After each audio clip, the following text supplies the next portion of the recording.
ഇനി നമുക്ക് ഇവിടെ വരുന്ന മറ്റൊരു കാര്യം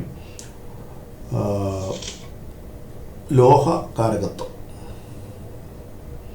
ഓരോ ഗ്രഹത്തിനും എന്തുണ്ട്, ഓരോ ലോഹങ്ങൾ ഉണ്ട്, അവർക്ക് ഇഷ്ടമുള്ള ലോഹങ്ങളുണ്ട്. അത് ഏതൊക്കെയാണെന്ന് പറയാം.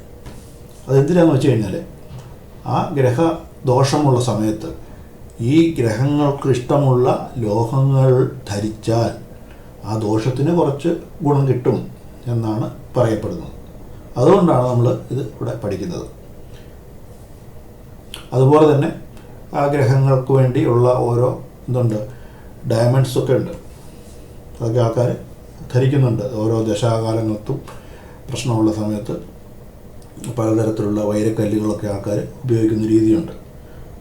പക്ഷേ ഗ്രഹങ്ങളെ സംബന്ധിച്ചിടത്തോളം വില കൂടിയ വൈരക്കല്ലാണെങ്കിലും വില കുറഞ്ഞ ഒരു ലോഹക്കഷ്ണമാണെങ്കിലും ഒരുപോലാണ്. ഇപ്പോൾ സാമ്പത്തിക സ്ഥിതി നന്നായിട്ടുള്ളവർക്ക് രത്നങ്ങളൊക്കെ ഇടുന്നതായിരിക്കാം സൗകര്യം. ഇപ്പോൾ സാമ്പത്തികം കുറഞ്ഞ ആൾക്കാർക്ക് എന്ത് ചെയ്യും, രക്തം വാങ്ങിക്കാൻ പറ്റത്തില്ല. അതുകൊണ്ട് എന്ത് പറ്റും, അവർക്ക് കഷ്ടപ്പെടണമെന്നാണോ? അല്ല, അത് തന്നെ. അപ്പോൾ എല്ലാ ഗ്രഹങ്ങൾക്കും ഒരു ഗുണം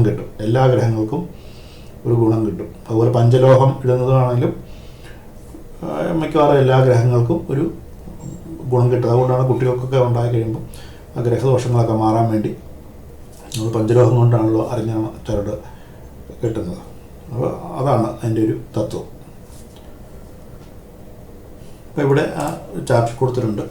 ഇപ്പോൾ സൂര്യനാണെങ്കിൽ ചെമ്പ്, പിച്ചള ഇങ്ങനെയുള്ള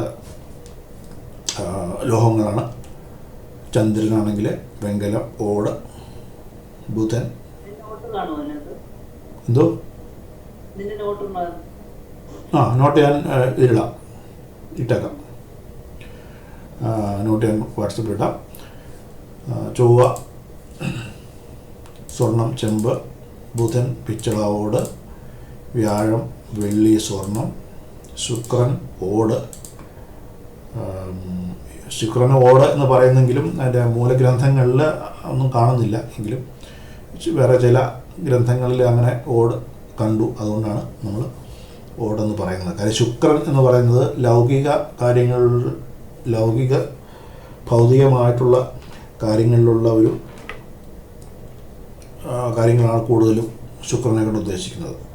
ആഡംബരപരമായിട്ടുള്ള കാര്യങ്ങളാണ്. അപ്പോൾ കൂടുതലും രത്നങ്ങളാണ് ശുക്രൻ്റെ എന്നും പറയുന്നുണ്ട്. പക്ഷേ ഓട് ഉപയോഗിക്കാമെന്നും പറയുന്നുണ്ട്. അതുപോലെ ശനിയാണെങ്കിൽ ഇരുമ്പാണ് അതിൻ്റെ ലോഹം. രാഹുവിനും കേതുവിനും അങ്ങനെ കണ്ടില്ല, മൂലഗ്രന്ഥങ്ങളിലൊന്നും പറയുന്നില്ല. മൂലഗ്രന്ഥം എന്ന് പറഞ്ഞാൽ ഹോരാശാസ്ത്രമാണ് ജ്യോതിഷത്തിൻ്റെ ഏറ്റവും അടിസ്ഥാന ഗ്രന്ഥം. അത് വെച്ചാണ് പറഞ്ഞത്. അപ്പോൾ ഇതിൻ്റെ ചെറിയ മോതിരം ഇടുവോ, അല്ലെങ്കിൽ അതിനുള്ള ബ്രേസ്ലെറ്റ് ഇടുവോ, അല്ലെങ്കിൽ ചെറിയൊരു വള ഇടുവോ, അങ്ങനെയൊക്കെ കാര്യങ്ങൾ ചെയ്ത് കഴിഞ്ഞാൽ ഈ ദശാകാലത്ത് അല്ലെങ്കിൽ ആ ഗ്രഹനിലയിൽ ഇന്ന ഗ്രഹത്തിന് പ്രശ്നമുണ്ടെങ്കിൽ അല്ലെങ്കിൽ വീക്ക്നെസ് ഉണ്ടെങ്കിൽ അത് ഒരു പരിധിവരെ ആ ഗ്രഹത്തെ സ്വാധീനിക്കാനും ആ ഗ്രഹത്തെ സമന്വയിപ്പിക്കാനും ഉപകാരപ്പെടും എന്നുള്ളതുകൊണ്ടാണ് നമ്മൾ പഠിക്കുന്നത്. അപ്പോൾ ഇങ്ങനെയുള്ള കാര്യങ്ങൾ, ഗ്രഹങ്ങളുടെ ദോഷമുണ്ടെങ്കിൽ നമുക്ക് ഗ്രഹത്തിൻ്റെ ദേവതയെ ഉപാസിക്കുന്നതിനൊപ്പം തന്നെ നമ്മളിങ്ങനെയുള്ള ലോഹങ്ങളും കൂടെ ഇട്ട് നോക്കാം. ഏതാണ് നമുക്ക് ഭരിക്കുന്നത് എന്ന് നമുക്കറിയില്ല. പക്ഷേ ഇങ്ങനെയുള്ള കാര്യങ്ങളൊക്കെ ചെയ്യാൻ വലിയ മുടക്കില്ലാത്ത കാര്യങ്ങളാണ്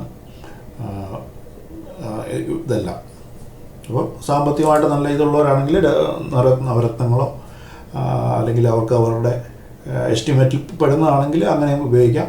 ഇനി എസ്റ്റിമേറ്റിൽ വളരെ കുറഞ്ഞ ആൾക്കാരാണെങ്കിൽ ഇതുപോലെ തന്നെ ഈ പറഞ്ഞ പഞ്ചലോഹങ്ങളുടെ അല്ലെങ്കിൽ ഓരോ ലോഹങ്ങൾ ഉപയോഗിച്ചാലും മതിയാവുന്നതാണ്.